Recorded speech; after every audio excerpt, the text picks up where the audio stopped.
Hier, le 26 juin, était la journée internationale contre la torture. À cette occasion, le vice-président du Parlement européen, Edward Macmillan Scott, a publié un appel sous forme de vidéo du témoignage de Zhang Lianying, une pratiquante de Falun Gong.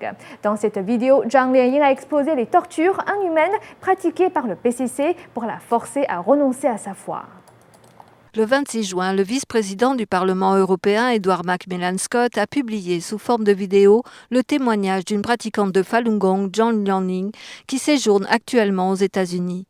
En 2008, Zhang Lianying a été détenue dans la prison des femmes de Pékin où elle a été torturée à répétition jusqu'à perte de connaissance. Lors de son voyage en Chine en mai 2006, Edward Macmillan Scott a rencontré à Pékin Liu Jinping, le mari de Zhang Lianying, qui par la suite a aussi été emprisonné et torturé par le PCC. Dans cette vidéo sur YouTube, Zhang Lianying a révélé la persécution dont ils ont été victimes, elle et son mari.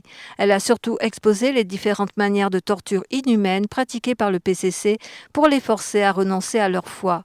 Après sa libération, Zhang Lianying a envoyé au Parlement européen une liste des 50 sortes de tortures qu'elle a subies. Edward Macmillan Scott a déclaré à Bruxelles que le PCC est le pire criminel qui fait souffrir son propre peuple par le biais de la torture. La plupart des victimes sont totalement innocentes. Ils sont punis en raison de leurs convictions religieuses ou politiques. Selon Manfred Nowak, l'ancien rapporteur spécial sur la question des tortures auprès des Nations Unies, parmi les 7 à 8 millions de prisonniers chinois, environ les 2/3 sont des pratiquants de Falun Gong. À la fin de cette vidéo, c'est dans les larmes que Zhang Lianying a lancé un appel urgent. J'espère que le Parlement européen et l'Union européenne pourront prendre des mesures urgentes pour faire revenir la justice dans le monde.